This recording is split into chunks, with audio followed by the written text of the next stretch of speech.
Hey guys, welcome back to Let's Build. It's been a long time since we've touched our survival games map, but we're back. The live streams are back. Although, if you're watching this now, I think we've pretty much finished the live streams because I wanted to complete the map as close as possible and then move on to GTA.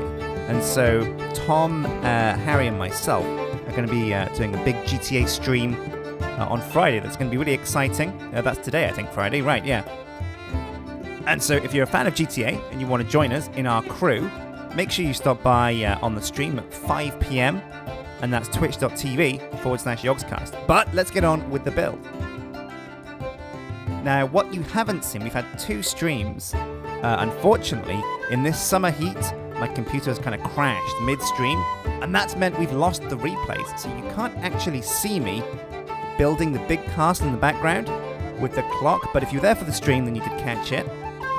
But yeah, we built a castle. It's not exactly complete, and I'm not 100% happy with it, because I don't think there's enough guard towers around the walls. I think building those is really going to help us flesh out that castle and give it a bit more kind of identity, because right now it's just one pretty much single tower in the middle, and that's not really what I wanted.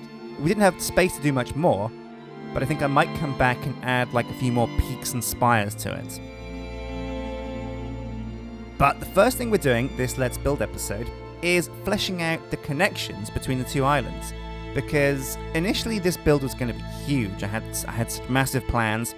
There were going to be islands all around the main cornucopia island in the middle, the one with the lake. But ultimately that's going to take way too much time. I spent so long jazzing up this medieval island that I kind of really lost the focus and lost the vision of all of those other islands. It will take way too much time to get all of those in. And I really know that you guys want to see a survival games match played on this map. So my priority has to be getting this playable ASAP. So what we're going to do is add a whole bunch of rope bridges between the little small islands that we've got in between the islands. And also we've got these big main bridges that are made out of stone brick and wood. And basically I just took the design from the middle one, copy and pasted it, borrowed the kind of staircases going up and down, and just used that technique to make 2 more bridges on the left and the right. And this should be enough for everybody to get over to the island. But I'm also thinking we're going to need more ways to get across, and that's where the rope bridges coming between all of the smaller kind of little mini islands. I think we can hook those up with some rope bridges that'll make people kind of, they'll be thin and they'll be tight to get through, but you can definitely manage it.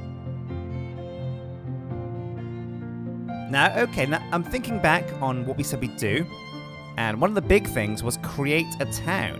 And that's right, just down from the castle at the bottom of those huge stairs, we said we were going to have like a mini kind of settlement, like a town for the island that was going to have like a blacksmith, a weapons shop, an armor shop, and just be like a general kind of store place for the kind of castle, because the castle doesn't really have enough room to have those kinds of shops, but we can definitely fit them in, as well as a town square at the bottom of those steps. So I set to work building up the foundations for these buildings. I had to clear out a whole lot of material first. A lot of stone and grass had to go the journey, and then I started to build the framework for these buildings using logs. Then I filled in the bottom layer of the logs with stone brick, and that's like kind of the design that I'm happy with. We've kind of kept that. I looked at the farmhouse, and what I really wanted was to copy the style of the farmhouse and keep everything faithful to the same building style, because if we kind of changed it up too much, we'd end up with a build that wasn't very consistent and didn't keep a similar theme. So stone brick was on the first floor, and then the second floor I kind of built out a bit so that the second floor is a bit fatter and the house looks a bit more wedged, and I like that look. I like the look of that kind of building. And I think eventually what we used was light grey wool in this mod pack, which is it looks like kind of plaster, but braced with wooden planks. And I really love that kind of look. I think just using plain wooden planks for walls doesn't work, not unless you're making a log cabin. And we're really not. We're making it kind of like an old-fashioned medieval house. So I love the look of this light grey wool and the texture that this mod pack gives it. Now the texture pack that we're using, I think, is John Smith's Legacy. So if you're interested in what we've used, you can check it out there. And it's pretty easy to find on Google. so you shouldn't have too much trouble there.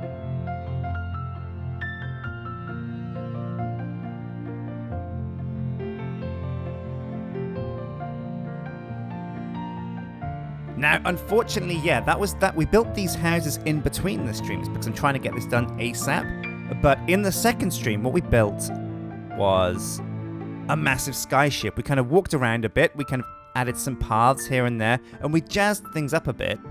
We didn't add anything huge, but what we did do is work on the buildings a bit that we had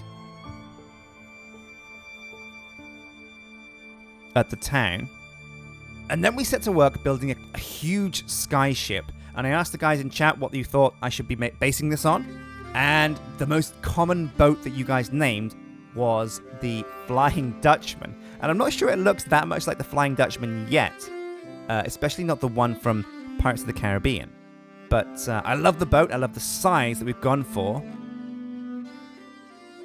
Unfortunately, we only got halfway again before the game crashed, unfortunately. But you can see it's going to be a skyship. A lot like those skyships from Shadow of Israfel. It's going to have a huge balloon that's going to be able to carry it around. Now, one thing that you guys mentioned, and something that I'm thinking about, is using the Archimedes airships mod as a way of kind of getting airships into the game. And that way, when we play it as a survival games, like multiplayer map, as like a Hunger Games map, we can have that as another way to leave the Cornucopia Island, is everybody gets like a mini airship, and you can use those airships perhaps to kind of get to those islands that you can't normally get to, the ones that don't have bridges. I think that's a really cool idea, and it's something I'm definitely thinking about. But the streams are over. However, I am going to continue this build, but it will be in the format of Let's Build videos just like this. All of you guys that donated on the stream, I did mention that I would try and get as many people in that kind of donated, as many of those names into the map, and that's still happening. There's a few to go through. I think I've got like 70 more names to go through, but I'm getting you in one by one, whether it's NPCs or trees named after yourself, whether you're a pet dog, a pet cat, or even a lion called Respect, just wandering around, trapped in the wilderness. I'm trying to get those names in there. But until next time, guys, make sure you check out the GTA stream and watch this space for more Minecraft Let's Build. But until next time, guys, take care.